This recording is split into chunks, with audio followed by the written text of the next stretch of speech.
When other people see us, truly see us, when we've let them see us and they believe in us still and cheer us on and support us and hold the belief when we can't, it's so much more powerful than when we haven't actually let them in.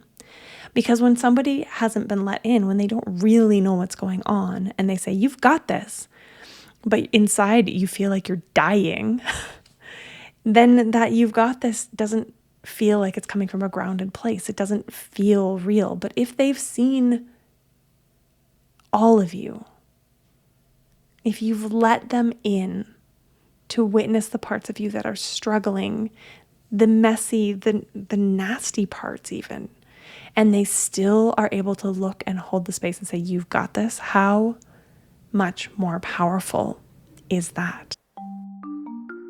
Hello, beautiful souls, and welcome to the Woo Curious podcast. Your map to the mystical, your key to the sacred, and your guide back home to yourself. I'm Eileen, a writer, a spiritual coach, energy healer, and slow living witch.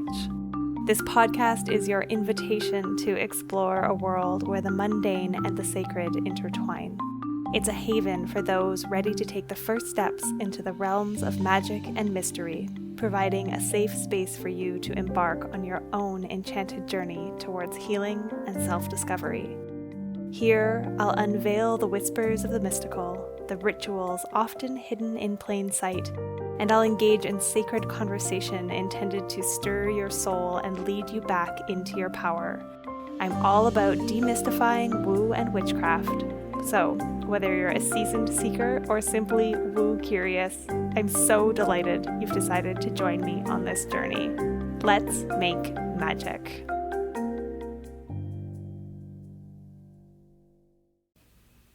Hello, Woo crew, and welcome back to another episode of the Woo Curious podcast. I am your host, Eileen, and I am here today with a solo episode for you. And it's one that was inspired by a Substack article that I posted last week on my Substack, The Wise Wild Woman Hearth. If you're not already following me over there, I would love for you to come on over and subscribe. It's where I get to let my long form heart write to its content. And I'm really enjoying leaning into the space that long form allows with nuance. And in a lot of ways, it kind of gives me a lot of what this podcast does, in that, unlike, an Instagram caption where we have to cram a punchy message into a really short snippet, there's time to explore and to use beautiful words and whole paragraphs. What a novelty to not start a new paragraph at the end of each sentence. And so I'm really enjoying that, and the conversation that can happen in that space in the comments is really lovely.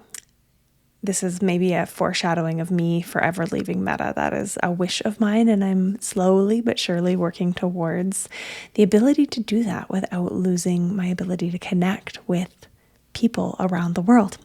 Anyways, I ramble. I digress. I want to ask you a question as we step across the threshold into this episode. When was the last time you let someone truly see you? Not the curated version of you, not the capable version, not the strong version, but all of you. And I'm asking this question because I recognized recently that it's been a long effing time since I have let other people see all of me.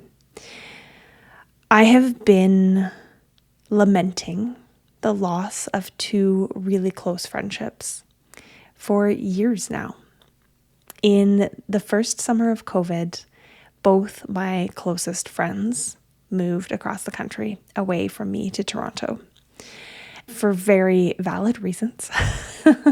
One was pursuing her PhD, one was going to expand her business. And it was such a loss, because it was those two women with whom I spent the majority of my time. Those two women who truly knew me, who had seen me through some of the hardest times of my life, and who I had been comfortable being my complete, whole, vulnerable, messy, imperfect self with. And ever since they left, I have felt lonely. I have felt lonely for the kind of company that only comes when we have that deep and safe connection with other women in my own life experience. It's a different kind of connection than the one with a partner, a male partner, or with other men. Although I'm sure that there are some fabulous male-female friendships out there that fulfill a lot of that loneliness need. But for me, what I was really missing was that female friendship.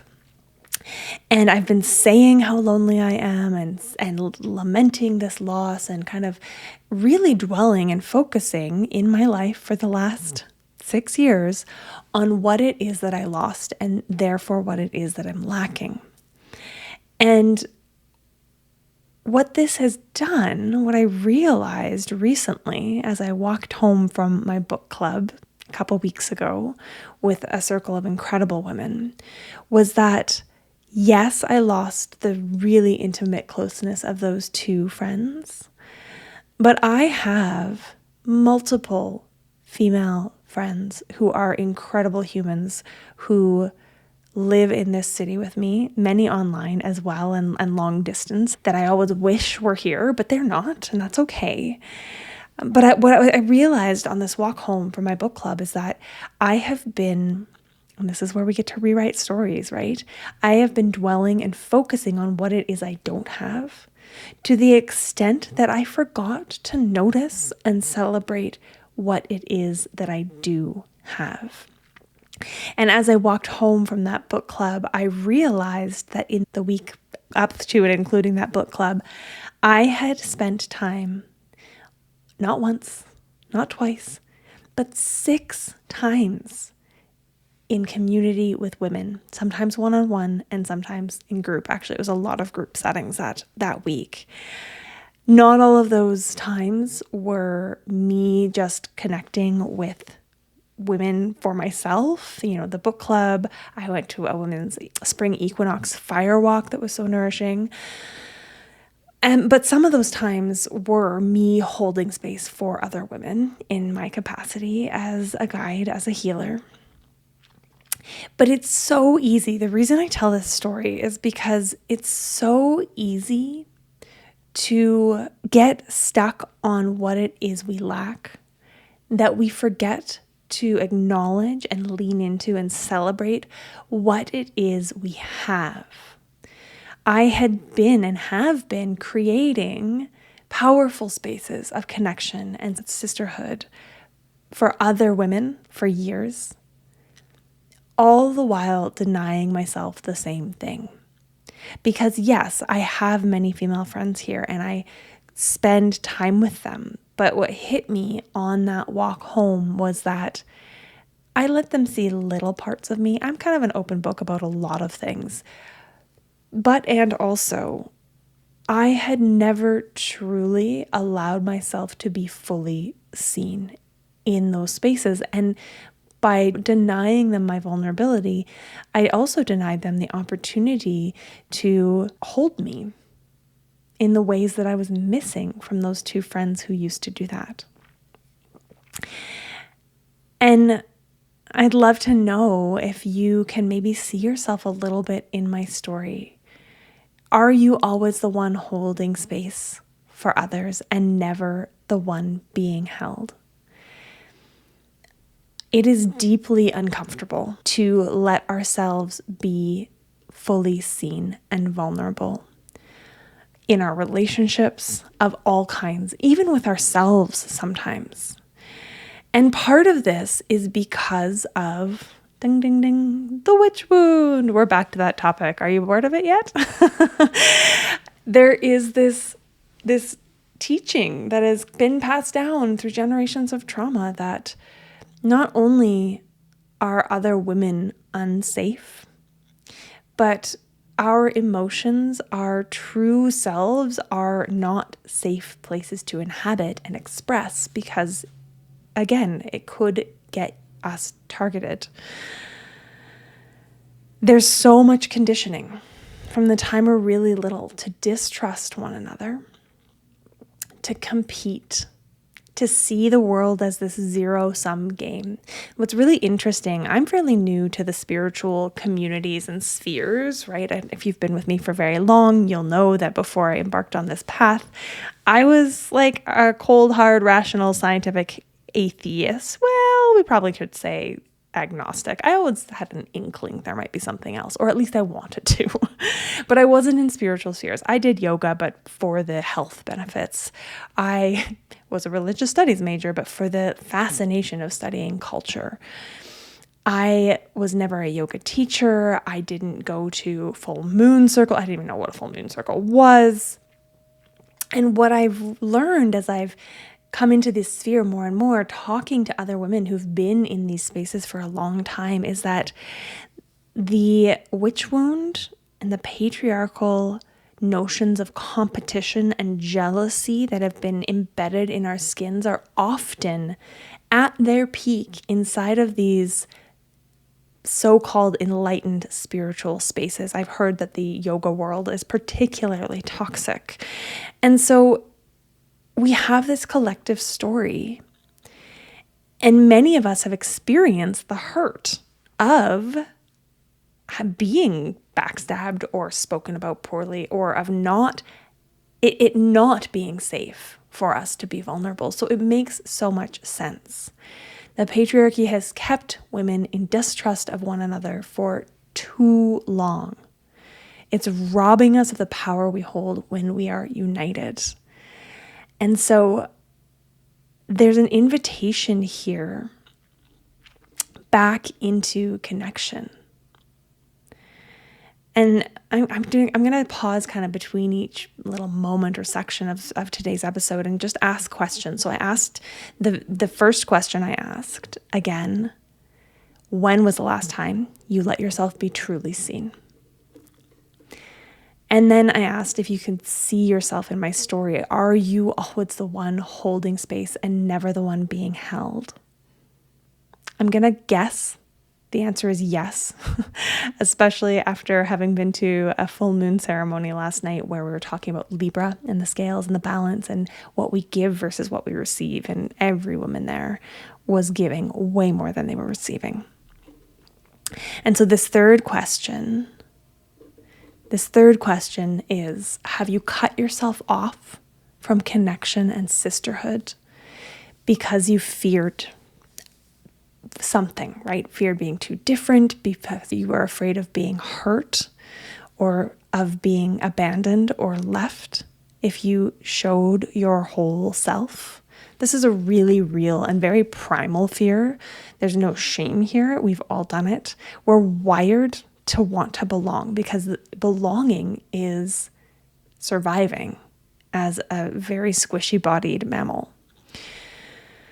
But just a moment for reflection. Have you cut yourself off from connection with other women because of fear? And I think there's an important distinction to make when I use the word sisterhood and even just friendship. I was actually watching an Instagram reel today about the best friends and what the quality of the best friends that we can have in a lifetime is that makes them different. And it's not about time spent together, and it's not about how much fun you have together necessarily or how available they are. It's about honesty. It's about presence without fixing. And it's about being there when it's messy, right? Not endless availability, but showing up when the going gets tough and being with instead of that urge to fix. So we have kind of two different types of sisterhood. And I brought this teaching into the Wise Wild Woman mentorship program last year. Slightly updated name coming. Stay tuned. But we talked right at the beginning of when I offered this program. I thought it would be really important to drop into what sisterhood really is and talk about witnessing a little bit. And so there's this distinction between performative sisterhood, which I think is what often happens in group settings where the tending to the circle or the group is maybe not so skillful. I think we can get into lots of harm. I know we can get into lots of harm when we are bringing women together in potentially open and vulnerable situations, and the people who are doing that holding of the space aren't skillful in guiding and holding and navigating what can come up there. So there can be performative sisterhood happening in those places, in all places, right? The fixing, the advising, the platitudes, we do this unintentionally often where we don't want to make our friends feel badly. And so we say what we need to say to make them feel good and make them feel better. And sometimes that's actually doing a disservice to our friends, right? Being able to step into true sisterhood or connection is about, again, presence and witnessing and holding without rushing to fix or fill the silence or soothe. We have a tendency, especially when strong emotions are coming up, and again, through no fault of our own, through our upbringing, we have a tendency to want to fix and soothe other people if there's any kind of distress and offer advice. And so often that is not what's needed, and it actually can drive a wedge between people more than it can bring them together. Because again, honesty is the best support, and delivered gently, of course, with tact. But this witnessing piece, again, it's kind of countercultural, right? Because society has taught us to respond, to solve, to smooth things over. And this real witnessing, which creates real connection and allows for real vulnerability, it asks us to be comfortable in the discomfort of not doing anything except just being there. So I'm curious, again, another question to set with you or to leave you with. When was the last time you felt truly witnessed? And it's okay if you can't remember. I think it's a signal for an area that might want some tending in your life. If you do remember when you last felt truly witnessed, can you remember or think of what made it feel safe? So that's really important, not only for ourselves in feeling comfortable to be witnessed, but also in creating safe spaces for others to feel witnessed, to feel safe enough to be witnessed. And also in our ability to ask for the type of situation, the type of relationality that will allow us to feel safe.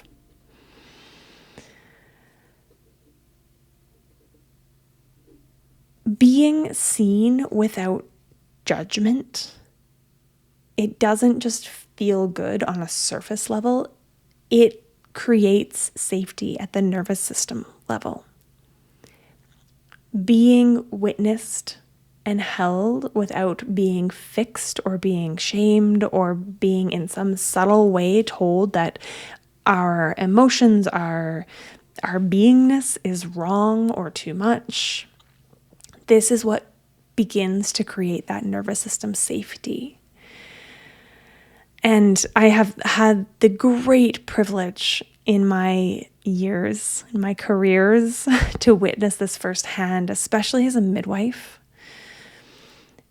The ability to witness women as they cross the threshold into motherhood and to normalize everything that can come up through pregnancy and childbirth, and to hold that space and that trust in them, that belief in their ability shifted something for so many of my clients. And I'm not just saying this from I'm pretty sure that happened. I would hear over and over in thank you cards, in words spoken after babies had come earthside in the weeks afterwards, how my belief had truly shifted their ability to believe in themselves. And that was simply just, again, non-judgmental, holding space, holding the potential for a different way of engaging with or feeling through this experience. And so it's the same kind of sense can happen with real community, connection, safety, and I'm going to say sisterhood again here, because when we feel, when other people see us, truly see us, when we let them see us and they believe in us still and cheer us on and support us and hold the belief when we can't, it's so much more powerful than when we haven't actually let them in. Because when somebody hasn't been let in, when they don't really know what's going on and they say, you've got this, but inside you feel like you're dying, then that you've got this doesn't feel like it's coming from a grounded place. It doesn't feel real. But if they've seen all of you, if you've let them in to witness the parts of you that are struggling, the messy, the nasty parts even, and they still are able to look and hold the space and say, you've got this, how much more powerful is that? So this is, of course, when we think about, okay, how do we create sacred sisterhood? How do we show up to this kind of connection? How do we help ourselves to feel safe in being seen? As always, with everything I teach, it's micro moments. It's small shifts and movements. So I think one of the ways we can practice this for ourselves is to practice being a really good safe space for others, to model the behavior that creates that safe space so that we can then say, hey, you know how you were sharing about XYZ and I just listened and how good that felt? Can you do that for me? Right? So maybe you think of a friend or a sister, a literal biological sister, a woman in your community, and maybe the next time someone shares something hard with you, you pause before you respond and you ask if they want advice, because sometimes we do. Sometimes it's like, fucking tell me what to do. Please, somebody other than me tell me what to do. But so often we just need to be heard. So before you jump to giving advice, if that might be your tendency, I know it's mine. It's something I am actively, continually working on. Can you pause and ask, do you want advice or do you just need to be heard? And then again, if you are so lucky as to receive that question, can you allow yourself to simply be heard? And also, can you ask for it? Right? And again, in safe places, in friendships that feel relatively safe already, or maybe where you're both working towards this. So the question or the prompt for this section, if you will, is to think about where in your life you've been the witness, but you've not allowed yourself to be witnessed.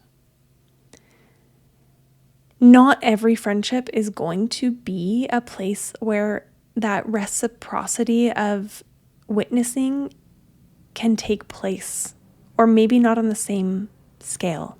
But I think the strongest friendships are ones where it does feel safe for both parties to fully share, express, truth tell, and be held and seen in response. And thankfully, typically, we're not going through the shit at the exact same time. But even if we are, there may still be capacity. And if we're not, I think that's why we have, I know that's why we have multiple friends, multiple people in our communities, so that we can reach out to the people who feel resourced enough to hold space. Because as much as it sounds like you're doing nothing, holding space, being a witness, being present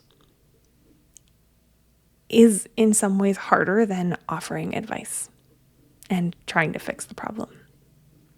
When we are able to step out of performative sisterhood and into a real kind of embodied connective sisterhood,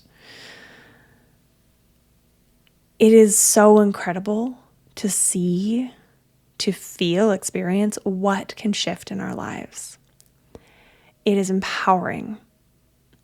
I don't know how many women have shared with me that having that connection space, the ability to have women to hold space and listen and just be present,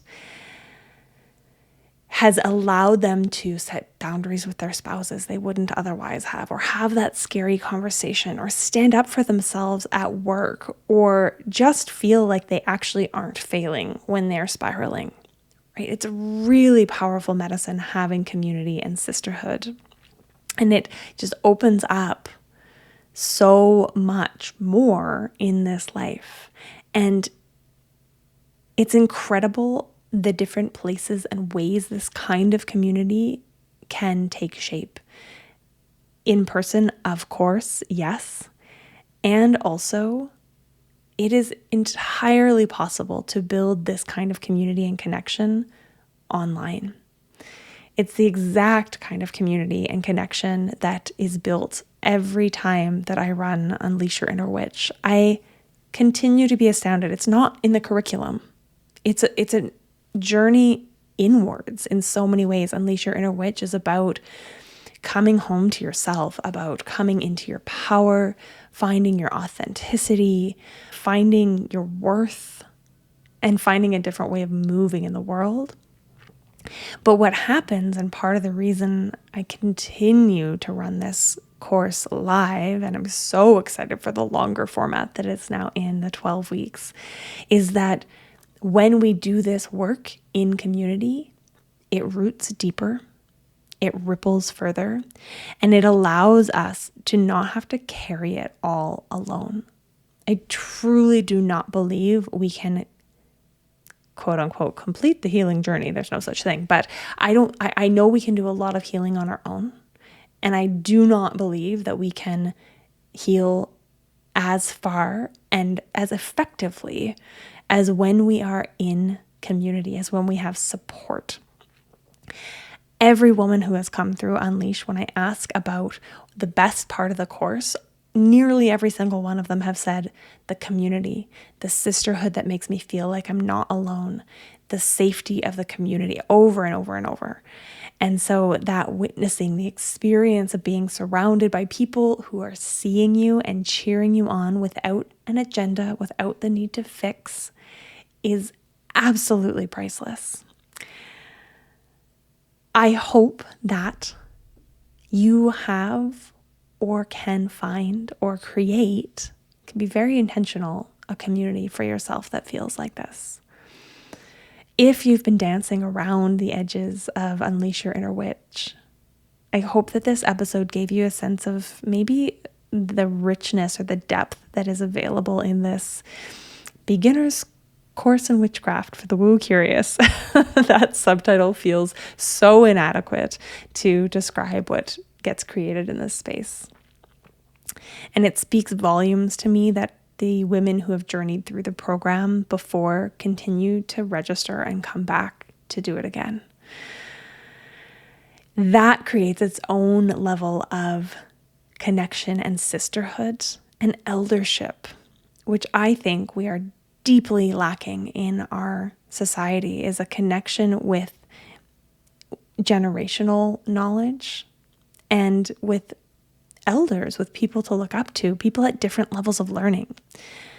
So if this is calling, I would love to have you inside. The doors are closing soon. Our first class is on April 8th. If you're listening to this episode down the road and you've missed this time, this go around, this is 2026. I'm recording this in. We will be running again in September. You can get yourself on the wait list. It'll be up once the doors to this cohort close. The waitlist will be open for that next round.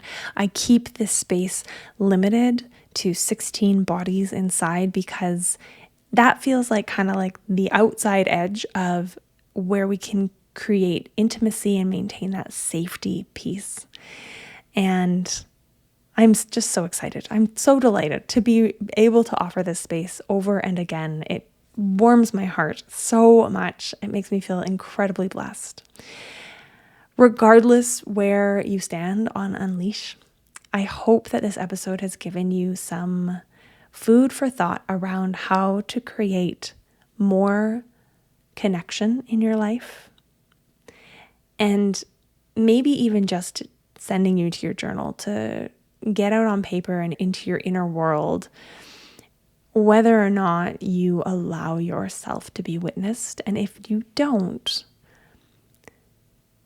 what are you holding yourself back from experiencing because of that? Okay, Woo Crew, that is all for this week. As always, I will be back again, same time next week with another episode. If you like this episode, please like, subscribe, rate, review, depending on the platform that you are listening or watching on. And please tell a friend. It helps ever so much to help this show get discovered and ripple our rested woman effect out through the world. I hope you have a beautiful week, and I'll see you again same time next week. Bye for now.